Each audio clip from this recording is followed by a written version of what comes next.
Puri police पक्षरु आयोजित वरिष्ठ नागरिक सम्मेलन और सचेतनता कार्यक्रम अनुष्ठित हो जाइछि। एही कार्यक्रम रे पुरी एसपी प्रतीक सिंह नेतृत्व में अनुष्ठित होइतिला। एही कार्यक्रम रे तारा जास्मिन गुरिया को वरिष्ठ नागरिकों पई नोडाल ऑफिसर भावे नियुक्त करा जाइछि। एसपी प्रतीक सिंह एही सभा रे वरिष्ठ नागरिक मानकु वर्तमान समय रे बढ़ी चलिथिबा साइबर ठकेई, online fraud, fake call, OTP ठकेई, केवाईसी अपडेट नाम रे ठकेई इत्यादि संपर्क रे विस्तृत भावे सचेतन करथिले। अजणा फोन कॉल, लिंक और मेसेज रो सतर्क रहिबाकू एवं कोनोसी परिस्थिति रे व्यक्तिगत तथ्य, ओटीपी किंबा बैंक संपर्कित सूचना शेयर न करबाकू परामर्श देथिले। पूर्व सरकार समय रे पश्चिम द्वार पटे वरिष्ठ नागरिकों पई महाप्रभुଙ୍କ दर्शन पई स्वतंत्र व्यवस्था करा जायतिला, किंतु वर्तमान ताहाकू बंद कर दिया जायछि, जहा फल रे वरिष्ठ नागरिक महाप्रभुଙ୍କ दर्शनरू वंचित होउछन्ति।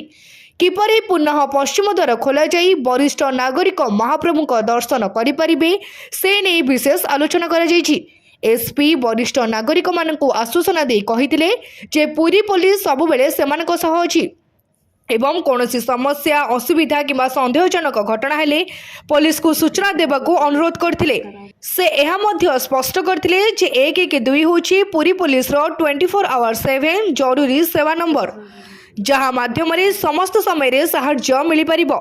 पुरी पुलिस वरिष्ठ नागरिकों सुरक्षा, सम्मान और सुख सुविधा पाई सदा सचेतन और प्रतिबद्ध बोली से जणाइथिले। पुरी पुलिस तरफ वरिष्ठ नागरिक गोटे सभा कराइला।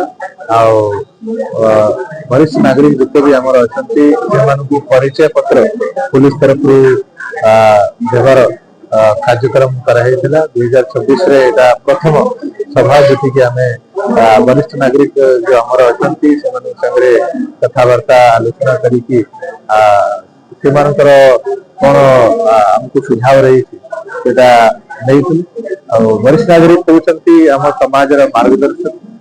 से माने लंबा दीर्घ अभिज्ञता रही देखुं समाज केमती प्रगति करुच्ची बहुत सारा से पाखे दिग्दर्शन अच्छी जहाँकि आम पुरी पुलिस रे समस्त सब बेले कथबार्ता करी आमे आगु चलने चेष्टा कर ऊर्ध आज वरिष्ठ नागरिक ऐसे आसिकी सभारे भाग नहीं आमको विभिन्न प्रकार सुझाव देते ट्राफिक अन्य सामाजिक तत्व आम तरफ आम से आमर कौन कौन नुआ पदक्षेप नि विषय अवगत कर सुरक्षा से सुविधा आम कौन काम कर कौन कौन पदक्षेप नि से विषय अवगत कर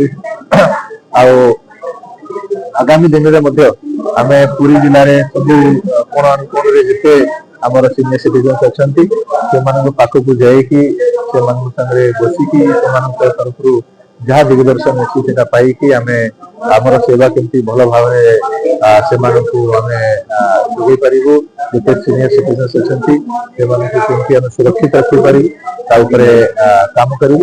आज से आम तरफ साइबर फ्रॉड आम तरफ आम अवेयरनेस सचेतनता करेतु से साइबर फ्रॉड शिकार होती जो नुआ नुआ साइबर फ्रॉड पैतरा जो अपराधी अच्छा से जो व्यवहार कर विषय अवगत कराइबा पुलिस दायित्व रही। आज से सचेतनता प्रोग्राम आम तरफ कराए। पुरी रवि नारायण जेना निराकार महाराणा रिपोर्ट तीर्थक्षेत्र लाइव।